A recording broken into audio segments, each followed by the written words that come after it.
भारत की भोली जनता को ढोंगों में फंसाया जाता है।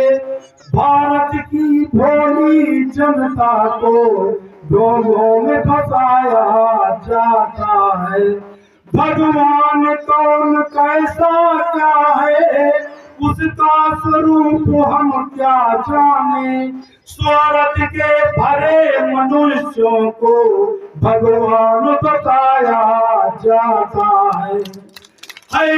चेचक से खतरनाक संक्रामक रोग फैलते जब देवी कहकर बीमारी को हमसे पुजवाया जाने। पैवा की धरती को जहाँ को बुजुर्गों को माताओं बहनों को इस क्षेत्र के लोगों को मैं सबको धन्यवाद देता हूँ। साथियों, इस देश के नागरिकों को इंसानी जीवन जीने के लिए महामानव गौतम बुद्ध पैगंबर जीसस, पैगंबर मोहम्मद साहब, संत रविदास, संत कबीर, गुरु नानक साहब, ज्योतिबा फूले, सावित्रीबाई फूले, फातिमा शेख, संत गाडगे, गुरु नारायण, रामस्वरूप वर्मा, पेरिया नरेश सिंह यादव, जगदेव प्रसाद कुशवाहा, पेरिया रामास्वामी नायकर, आज अनेक समानता, स्वतंत्रता, न्याय, बंधुत्व पर विश्वास रखने वाले महापुरुषों के विचारों को भारतीय संविधान में समाहित कर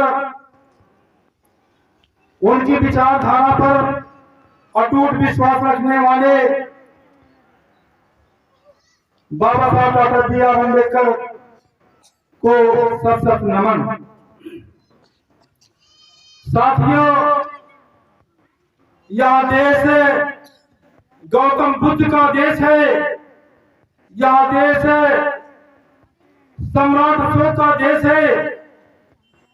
इस देश में जब इनका राज था तब देश सोने की चिड़िया कहा जाता था और खासकर इस देश में ज्ञानी को अज्ञानी, अज्ञानी को ज्ञानी कहा गया है।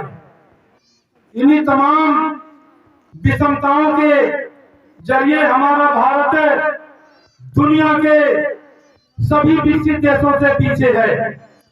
संयुक्त राष्ट्र संघ में हमारे देश की स्थिति बहुत कमजोर है। यूं तो कहिए कि आबादी में तो चाइना को पार कर गया है, लेकिन विज्ञान और टेक्नोलॉजी के क्षेत्र में, सोच और चिंतन के क्षेत्र में हमारा देश बहुत पीछे है। हमारे भारतीय संविधान में अनुच्छेद 19 में मौलिक अधिकारों का भी उल्लेख किया गया है। उसमें कहा गया है कि समता, शोषण, स्वतंत्रता, धर्मों का अधिकार, शिक्षा, संस्कृति, संपत्ति, वैधानिक उपचार।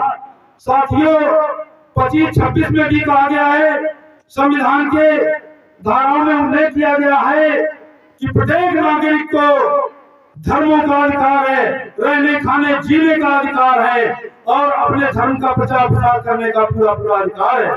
फिर महामानव गौतम बुद्ध इसी धरती पर पैदा हुए थे और उनका जो उन्होंने कहा, वो जो कुछ कहा है वो सच कहा है। सबसे पहले उन्होंने समाजवाद का नाम दिया था, इसलिए उनका नाम कभी आपने विचारधारा को देखा, सुना हो, पढ़ा होगा कि जर्मन में पैदा हुए कार्ल मार्क्स थे और कार्ल मार्क्स की विचारधारा तो अप्लाई हो गई जो दुनिया के कई देश पूंजीवादी व्यवस्था से आजाद हो गए थे।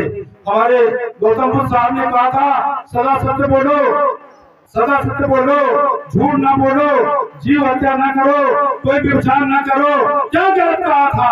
और वही विचारधारा का रस हमारे कुछ संस्कृत कार्यक्रम में आए लोग, कथावाचक लोग, उनको मैं धन्यवाद देता हूँ, जो समाज में जो दलित और पीड़ित और अनजान समाज है उसको जागरूक करने के लिए, देश को ऊंचाई पर ले जाने के लिए अपनी धारा उनको बुला रहे हैं। साथियों, इन्हीं शब्दों के साथ मैं एक माननीय रामदास जी दोनों को कई बार धन्यवाद देता हूँ। एक 4 लाइनों की एक थोड़ी रचना है कि जिस देश में गंगा बहती हो उस देश के पौधे सूखे क्यों, जिस देश में खेती बाड़ी हो उस देश की जनता भूखी क्यों, जो देश था सोने की चिड़िया वो देश हुआ भिखमंगा क्यों,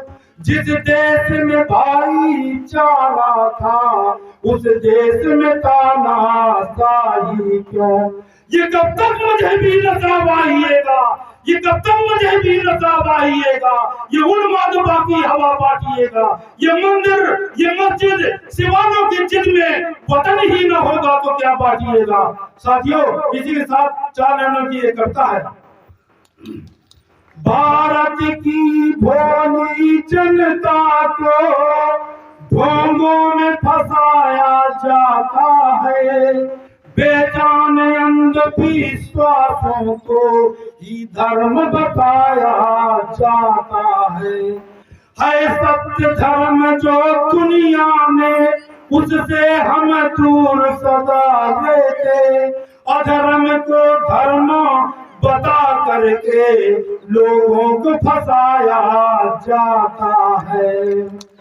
भारत की भोली जनता को ढोंगों में फंसाया जाता है, भारत की भोली जनता को ढोंगों में फंसाया जाता है।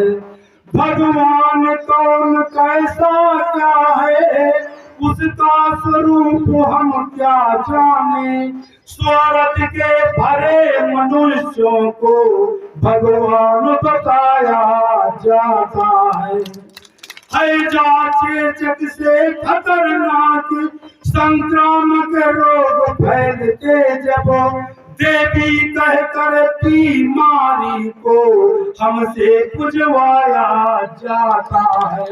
भारत की भोली जनता को ढोंगों में फंसाया जाता है, जिंदा रहते माँ बाप को हम भोजन भर पेट नहीं देते, मरने पर उनकी हड्डी को गंगा में बहाया जाता है। साथियों, इन्हीं शब्दों के साथ में मैं 2-4 बातें कहना चाहता हूँ, और यदि माननीय रामदास जी करना का आदेश हो तो मैं कहना ये चाहता हूँ कि सबसे बड़े दुख का विषय ये है कि हम चाहते हैं, सोते और जागते कि जिस देश में हम पैदा हुए हैं उस देश का नाम भारत है, उस देश का एक नाम इंडिया से भी लिया जाता है, और दुनिया की कोई भी हस्ती हमारे देश से जीत नहीं सकती है, चाहे चाइना हो चाहे दुनिया का अन्य कोई देश हो। लेकिन हमारी हार क्यों होती है? हमारी हार होती है जो काल्पनिक बातों का रस पिलाया जाता है, जो ढूंढ पिलाया जाता है। इसलिए खड़ाऊ पहन करके कोई समुद्र में नहीं चल सकता है। हमारे देश के वैज्ञानिक, हमारे देश के इंजीनियर हवाई जहाज बना करके हमारे देश को आसमान से उड़ाते हैं, इन पर विश्वास नहीं होता है। हमारा कहना यह है कि हमें दुख होता है कि हम दुनिया के तमाम देशों से पीछे हैं, और अमेरिका जैसे लोग हमको घुड़की बता देते तो हमारा देश चुप रह जाता है। जैसे हमारे देश में कुछ समान वर्ग के लोग अनुसूचित जात के लोगों को दबदबा करते हैं, ऐसे हमारे देश की हालत दुनिया के विकसित और अन्य देशों के बीच में जैसे शेड्यूल कास्ट के साथ होता है, ऐसे हमारा देश की स्थिति सिकुड़ करके लोमड़ी की तरह उनके बीच में जाता है। संयुक्त राष्ट्र में आज भी हमारे देश को बहुत अच्छा कोई वहां नहीं है, सम्मान नहीं है।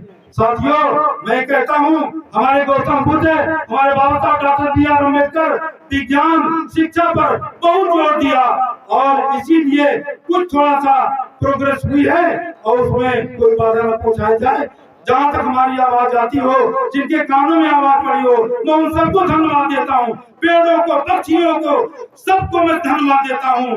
मैं इन्हीं शब्दों के साथ अपनी वाणी को विराम करते हुए मैं चैनल वालों को भी धन्यवाद देता हूँ, सभी श्रोताओं को धन्यवाद देता हूँ, मैं पुलिस विभाग के सभी अधिकारियों को धन्यवाद देता हूँ कि जो इस कार्यक्रम को बहुत सुचारू प्रकार से चला रहे हैं। मैं सबको बहुत बहुत धन्यवाद, सबको नमन। जय भीम, जय भारत, नमो बुद्धाय।